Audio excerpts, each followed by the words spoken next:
Tapos mag-apply tayo ng Kirchhoff's voltage law. So pag nag-apply tayo ng Kirchhoff's voltage law, kinuha mo yung voltage drop, mapapansin nyo dito meron kang inductive saka reactive. Pag equal yan, mawawala to. Kaya bababa yung voltage drop. So yun yung reason kung bakit ka naglalagay ng series capacitor. Ang problema, pag bumaba yung voltage mo dito or yung current, if your current is fixed, hindi kakayanin yung system mo minsan. So ina-avoid natin. Okay, ito yung advantage na sinasabi natin. So, mas madalas ginagamit natin ang series capacitor pag meron tayong line filtering. Ang drawback niyan is over voltage and pwede magkaroon ka ng additional reactive power supply. Kung ayaw yung series capacitor, pwede ka gumamit ng shunt reactor or shunt capacitor. Ito naman naka-parallel. Ibig sabihin, kung ito yung bus mo, ito yung transmission line, hindi nakaparallel na isang line or isang load or reactor. Ang advantage nito, since this is nakaparallel, wala siya masyadong effect sa voltage drop. Ang effect lang niya is i-increase niya yung voltage nito. Meron rin siyang disadvantages na makakonsider natin, and usually ang disadvantage natin is pag heavy yung mga loads natin, kailangan natin i-disconnect siya sa system. Now, kung ayaw mo ng reactor, pwede kang capacitor. So, if is the reactor yung nakita mo dito, gagawin lang natin capacitor. Advantage, mas mura siya and mas flexible yung installation kasi kahit saan pwede mo siya ilagay. Disadvantage, yung Q output natin is proportional to the square of the voltage. Kaya yung Q natin is reduced at low voltage. So, hindi maganda gamitin ang capacitor kung mababa lang naman yung voltage na to. And still, the same pa rin yung formula. Ganun pa rin. Kung yung pinag-aralan nyo ng 1 and 2 ng circuit. So, P squared R plus Q squared X over P para makuha yung voltage drop. Now, there are cases that we try to change yung compensation. So, eto sa figure natin sa below yung figure natin dito, pinakita natin ano yung effect ng input over output when we try to put no compensation, shunt compensation, and series. Mapapansin natin na as we have no more compensation, sa no compensation, pag binaba natin yung voltage, ano nangyayari sa P over P out natin? Tumataas. Diba? Ito yun. 1.1, 1.9, 0.8. So, pataas siya. Now, nung naglagay tayo ng series compensation, mas mataas yung P over P out natin. Sa shunt compensation, mas mataas siya yung voltage natin sa umpisa. Pero yung ating P over P out is negligible lang yung change na mapapansin natin. This is if we talk about voltage with regards to P over P out. Now, pag-usapan naman natin P over P out with regards to angle, mapapansin natin dito na if we achieve yung maximum angle natin or maximum yung angle na 90 degrees, that is the angle na purely capacitive ka, masyadong mataas yung P over P out. Hindi pinapakita dyan. Now, pag tinaasa mo pa further yung Q mo or tinabahan mo, mababa yung P over P out. Okay. Next element, yung condenser. So, yung condenser, madalas nakakabit yan sa tertiary winding ng 3-winding transformer mo. Bihira ka makakita ng condenser na nakakabit directly sa supply. So, unlike with static bar, a synchronous condenser has an internal voltage na kino-consider. And yung speed natin dito is mas mabagal. Bakit mas mabagal? Kasi nga generator to. So, kung paano mag-operate yung generator, ganun din mag-operate ang synchronous condenser. So, saan madalas ginagamit ang synchronous condenser? Sa high voltage DC lines or sa mga ABR field ng synchronous motors natin? So here are the advantages and disadvantages. So pinaka-disadvantage ng synchronous condenser would be the cost and complexity. At the same time, pag nagdagdag ka ng generator sa system, ibig sabihin mas mataas yung short circuit. Next one, tinatawag natin static bar compensator. Ito naman ay devices that are not purely capacitor or purely inductor. Naglalagay na tayo dito ng mga transistors or yung mga electronic devices natin. So these are, example of these are thyristor control reactor, thyristor switch capacitor, and saturated reactors. They still operate the same as how you operate yung switches natin. Ang difference lang is nagsuswitch ka depending upon kung gusto mo siyang gawing capacitive or inductive. So kung makikita natin dito, ito yung binabago natin, yung inductor. So mapapansin natin dito na ito yung pagbago ng inductance niya. Yung capacitor natin is directly proportional lang sa current. So pinag-add natin sila together, nagkaroon tayo ng parallel connection niya, makikita natin mas maliit na yung change mo from capacitive to inductive. Ito kasi purely inductive lang, ito purely capacitive. So itong pinasama natin, habang binabago natin ito, mapapakita natin kung magiging inductive siya o magiging capacitive siya. Pwede mo rin siya ipakita as this one. So ito yung tinatawag nating DCR, ito yung tinatawag nating DSC. Kung natatandaan nyo yung electronics one nyo, pag may mga diode kayo, anong ginagawa ng diode? Switch. Diba yun yung dalawang operation ng electronics nyo na diode na transistor. It could act as a switch. The second one is amplifier. Yun naman yung electronics 2, amplifier. Sa case natin, itong mga diodes natin yan, nagsuswitch yan para masigurado natin kung magbibigay ba ako ng Q or kukuha ako ng Q. So kaya inductor siya at saka capacitor na may diode. Now, ang problema, babalikan natin yung electronics nyo. Nung naglalagay ka ng diode, ano nangyayari sa DC nyo? Nagkakaroon ng pulsating. Para matanggal yun, naglalagay tayo ng kaya may filter siya, meron tayong inductor capacitor dito kasi kailangan natin ma-make sure na pag pinalit natin dito sa part na to, ganito yung pag-increase niya or pag-decrease niya. Hindi yung tipong bakit na dito mag-pulsating siya. So para mawala yung pulsating na yon, ito yung na-apply natin, yung filter na yun. So yun, pinapakita lang siya dito sa graphical representation. Okay, next one, yung tinatawag natin OLTC or On-Load Top Changing Transformer.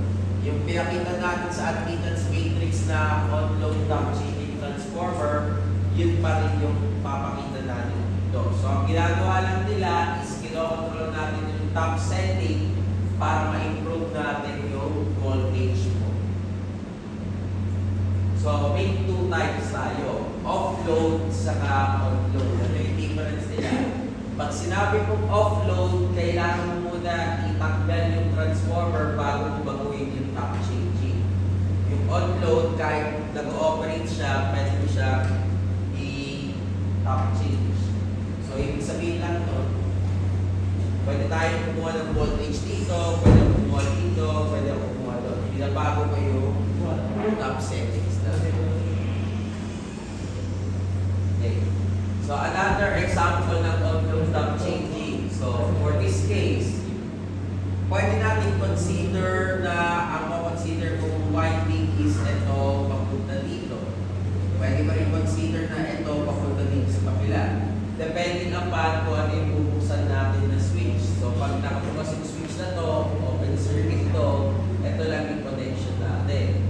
Pag ito naman yung binuksan natin, ito yung open circuit, ito naman yung connection natin sa akin. Kaya tawag sa kanya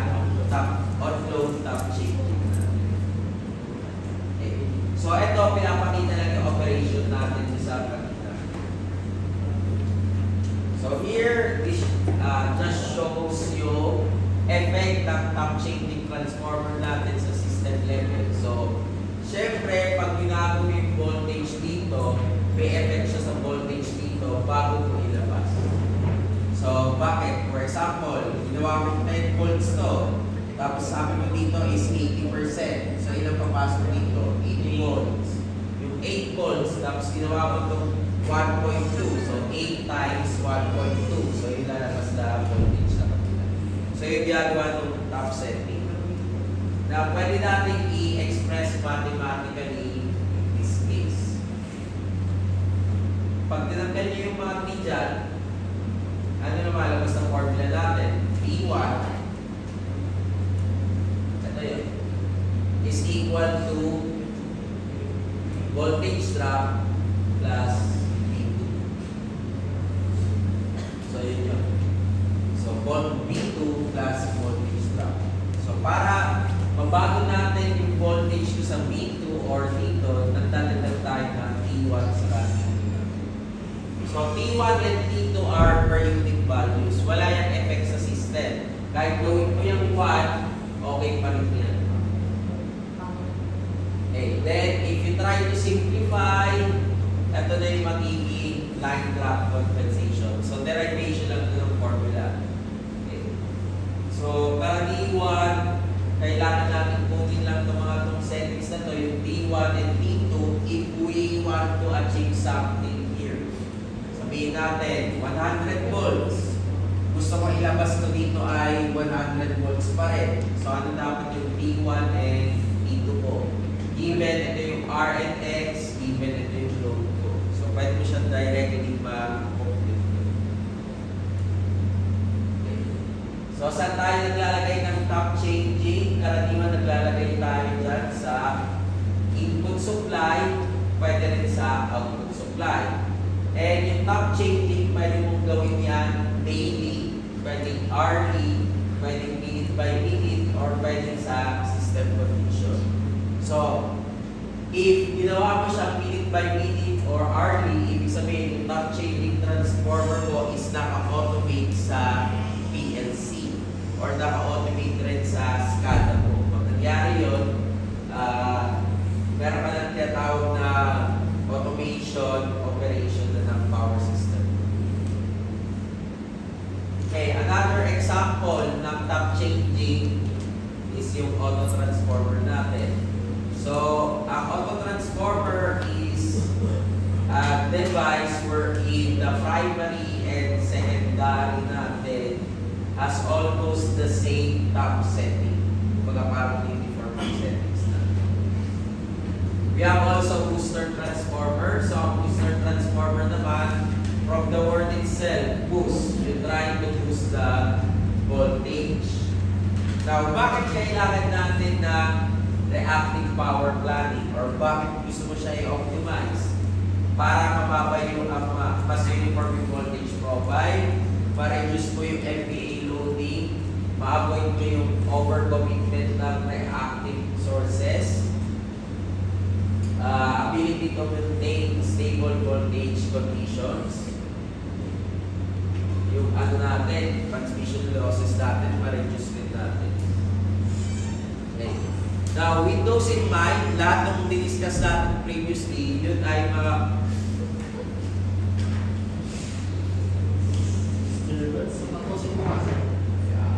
pwede naman kasi kung ayaw mo na makinig, pwede hindi ka na pumasok. Same is true sa lahat. Wala namang problema sa akin. Isipon na ako nung isang araw pa. Pipilit ko lang pumasok kasi sayang yung binabayad niya. Okay, so balik tayo dito. So sabi nga natin, you want to optimize something if you want to make sure na okay yung system mo. Bakit tayo nag-optimize? Para ma-reduce natin yung losses, ma-maintain natin yung voltage, saka yung reactive sources natin, yung tayo mag-overloading, and yung voltage profile. Now, yung mga devices natin na yun, hindi siya parang tinatawag natin flexible. lalo na ako sa transmission system. So if you want to make that flexible sa transmission system, gumagamit na lang tayo ng FACS devices o tinatawag natin flexible AC transmission system.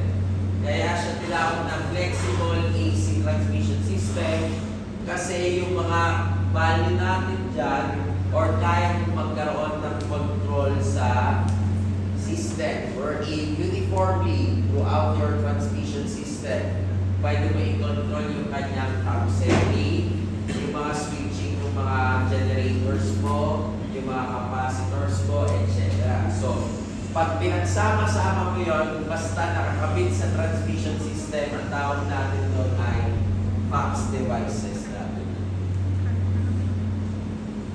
And one thing to make it flexible is paggamit ng electronics. Kaya kayo merong industrial power electronics. Kaya kayo may electronics 1 at saka 2 dahil hindi nyo alam yung principle ng electronics, hindi nyo maintindihan na yung electronics natin, ang ginagawa lang is switching.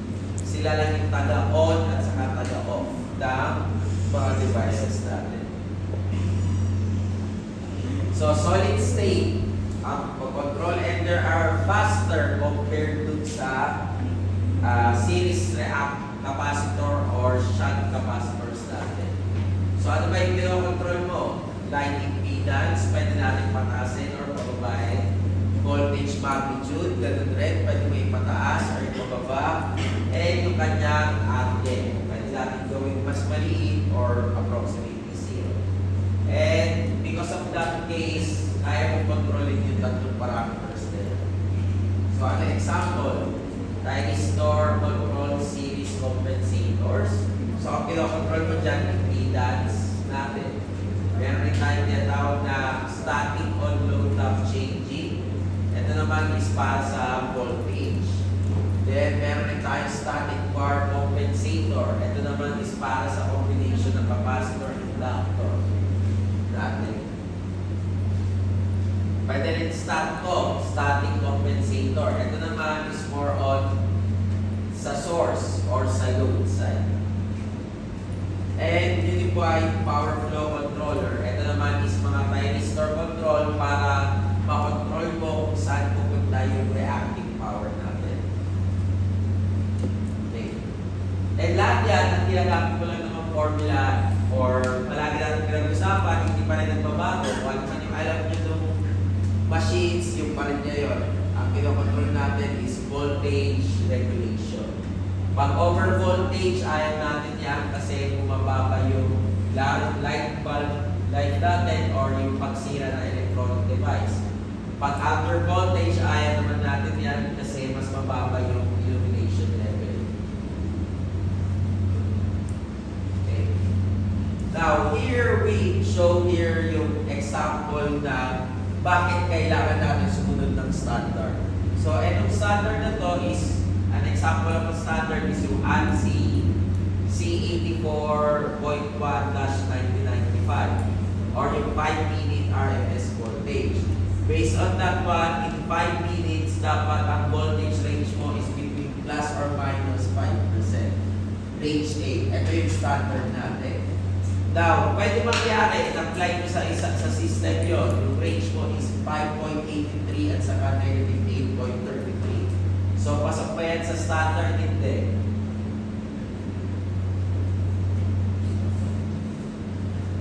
Hindi siya pasok sa standard. Bakit hindi siya pasok sa standard? Mas mataas siya sa 5%. Mas mababa siya sa negative 5%.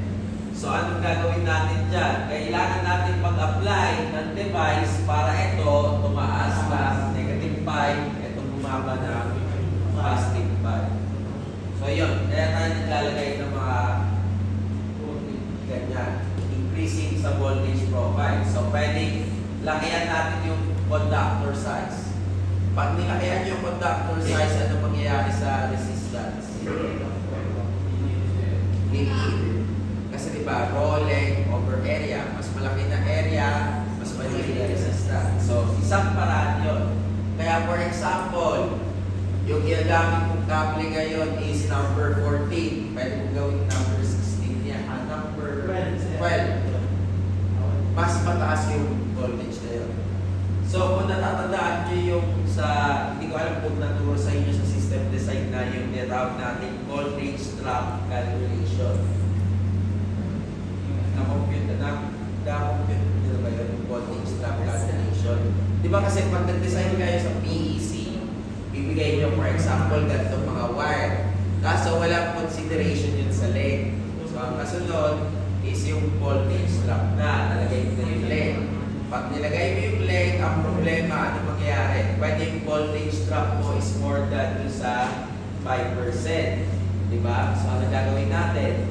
I-upsize mo yung wire. Kahit sabihin natin, based sa PEC, okay na siya dun sa mas maliit. Pero dahil yung voltage mo is mababa or mataas yung voltage drop, lalakihan natin yung wire. So, yun yung example na yun. Pwede na yung taasan mo na lang yung primary voltage ko. Dating 230, gawin mo 440. Okay. Load balancing across feeder. Pag meron na kayong industrial or commercial, di ba yun yung AN, BN, CN, o di kaya AB, BC, and CA. Binabalance mo yun. Kasi pag nabalance mo yun, ano mangyayari sa current ko? Liliit. Pag liliit yung current, ano mangyayari sa size ng wire? Liliit ulit. Then, yun yung papasok yun. Pag sa power system, karaniwan, yun na yung dahilan bakit tayo nagdadagdag ng substation, ng feeder, or let's say, regulators or capacitors. So, kahit sabihin natin ESD yan, meron na rin kayong ginagamit na voltage control. Hindi nyo na alam na voltage control yun, pero voltage control yun. So, ito yung mga picture ng mga voltage regulations natin. So, ito yung shunt capacitor natin. Ito yung ating step voltage regulator. Ito yung ating NTC transformers. So, makikita nyo dito sa figure na to na if tinataasan natin yung feeder length, what would happen sa voltage? There would also be a drastic decrease sa voltage natin. Ano ibig sabihin ng NTC? Ano ibig sabihin ng NTC? Ano nga ba ibig sabihin na? Like transformer? Linear. Linear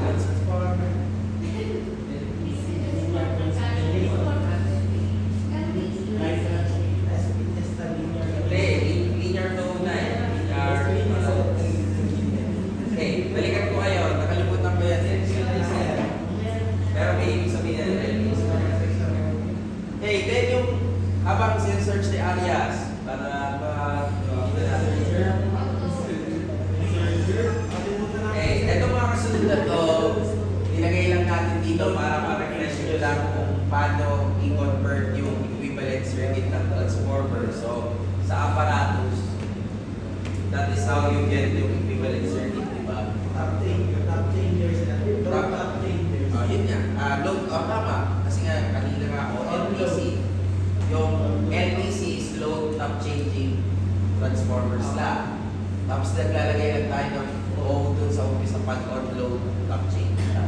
Okay. Now, yung lahat ng principle dun sa transformer, wala kayong kailangan tandaan. Or walang bago. Walang kung ano yung alam nyo ng apparatus, yun pa rin. So, for instance, meron tayong single phase. So, ito yung aking primary and secondary. Pag nirefer ko to sa secondary side, maglalagay tayo ng n squared. Ano yung n squared? Yung turns ratio natin. Then, ito lang naman, binago lang natin. Pinaganda lang natin yung itsura ng kanyang equations. Pero ang pinapakita lang dito, yung sending end natin na voltage, that would be this one, pwede natin i-express in terms sa load voltage saka load current.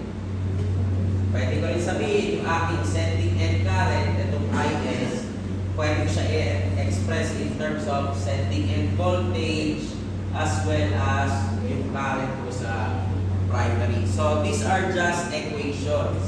Hindi nyo kailangan kapisatuin yan para magawa nyo yan. Kailangan nyo lang tandaan yung circuit analysis nyo. So, kahit wala ito, basta alam nyo kung paano siya mag-transform dito, matederive nyo yan. So sa auto-transformer, pinagkaiba sa auto-transformer naman, kung makikita nyo dito is yung ating connection ay windings are magnetically and electrically coupled. Ano ang difference nito? Di ba natatandaan nyo yung transformer natin? Hindi ko alam kung nag-design kayo ng transformer sa aparatus nyo. Hindi kayo gumawa ng sarili yung transformer. Sayang. Kasi madali lang, masarap gumawa ng transformer tapos mapapasabog nyo eh.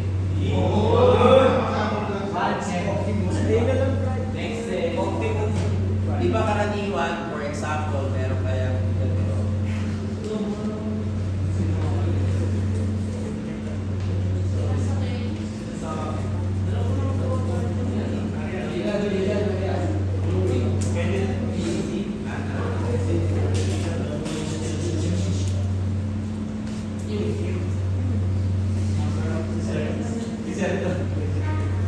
Di ba, ang transformer, yan ang pinakasimple ng transformer na alam nyo. Kaya nyo gawin yan. Gumamit lang kayo ng kahit anong bakal, kahit yung plastic lang. Pwede kayo gumawa ng transformer. Plastic, tapos lagyan mo ng wire. Or kahit yung mismong, yung sa tissue roll, pwede nyo gamitin yun, tapos ikot mo yung cabinet doon. Pero pa ng intakto. Ganun kasimple lang yung paggawa. Pero syempre, yung inductance doon, mababa. Kasi yung medium na kino-consider mo. So, ang tawag natin, ito, two-winding transformer. That is magnetically coupled lang. Pag sinabi mo magnetically coupled lang, ibig sabihin, may connection lang sila in terms of their magnetic field. Now, yung auto-transformer, hindi ganyan.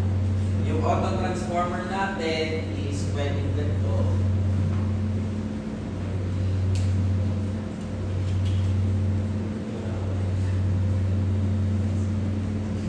Ito yung aking primary, ito yung aking secondary.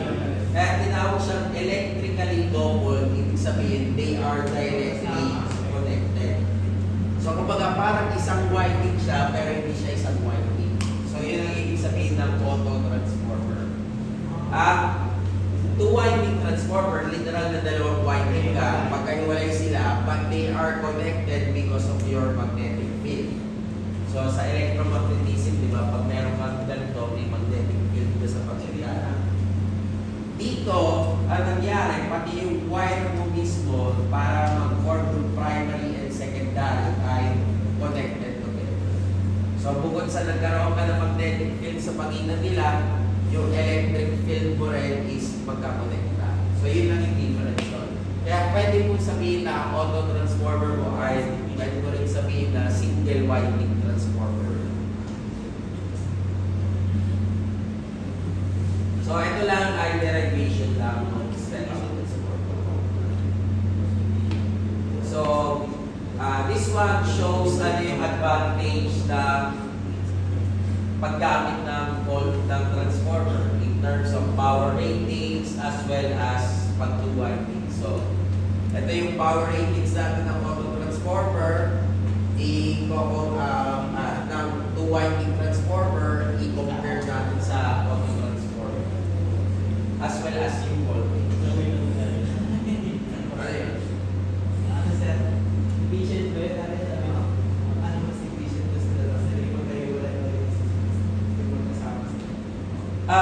Ang conventional natin ginagamit palagi is always yung two-winding transformer. Kasi may disadvantage pag nakakonekta siya. So makikita nyo naman dito sa diagram natin dito below, ang pinakamalaking problema dyan is yung losses. Kasi meron kami Hindi kagaya pagbayot tayo sa 2 winding. Sa 2 winding po na transformer, pag netting coil, ano ba ang rason kaya tayo ng AC? Ito ang may dahilan ng transformer. Kasi ang problema ng AC, hindi nila mapataas yung pag-transfer ng power dahil kailangan mo ng mas mataas or mas malaking wire. Kasi yung voltage hindi mo kayang pataasin basta-basta. So, dahil dito sa transformer na to, pwede tayo magpataas ng voltage, bumaba yung current with minimum losses. So, ito yung dahilan kaya mas okay yung AC kaysa sa DC yung transformer. Now, ang problema, nung gumamit tayo ng auto transformer, hindi ka nagkaroon ka ng additional loss kasi nga naka-series yan. Since naka-electrically coupled yan, may effect yung series winding na to dun sa kasunod. So kahit sabihin natin 10 volts to, na dapat lalabas dito 100 volts. Eh kaso meron kang winding loss. So yung 10 volts pwede maging 80 volts na lang, kaya lalabas ko ay 80. So malaki yung discrepancy.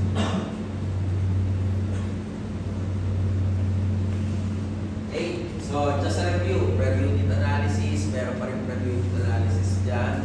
Hindi pa rin nawawala yun. Then, ito lang yung approximate model ng ideal auto transformer natin. As well as, pag nagkaroon ka ng SPR, yung step voltage regulator, ito, pinapakita natin dito what would happen if yung winding ng auto transformer natin, pwede natin baguhin yung position. So, ang tawag na natin doon is SPR na, step voltage regulator. And this is just how you model it. Hindi na natin i-express in detail yan. Kasi pag diniscuss natin in detail yan, dapat mga 2 weeks yung combination.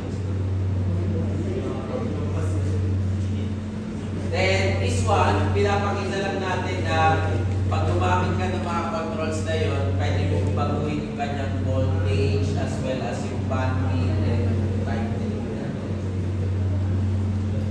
Kasi minsan, pag nagpa-top settings tayo, pag rinap mo yun, ito yung pangit na setting. So, hindi ka basta-basta nag-on and off ng top. Kailangan may sinusunod ka na parang proper pattern or tuning. And ito yung ideal na gusto natin mangyari. So, parang pag pinakita mo yun sa isang utility, hindi pwede mangyari na sabay-sabay sila mag-tune. Common practice or common range is 15 seconds delay. So, ibig sabihin, kung ito ay 30 seconds bago mag-change tao, ito dapat 45 seconds. Then yung next one will be 60, then yung next 75, then yung kasunod is 90. So parang coordination din siya. Okay, here pinapakita ko saan natin nilalagay yung mga SPR natin. So pwede mo siya ilagay sa local voltage point. Pag local, ibig sabihin, ito yung regulator mo, nandun sa point. Kung nasaan malapit sa regulator, nandun rin yung voltage output natin. Next time, yung tinatawag dating remote voltage. Nasa main transformer yung regulator mo, pero yung voltage point mo, pwedeng nandun sa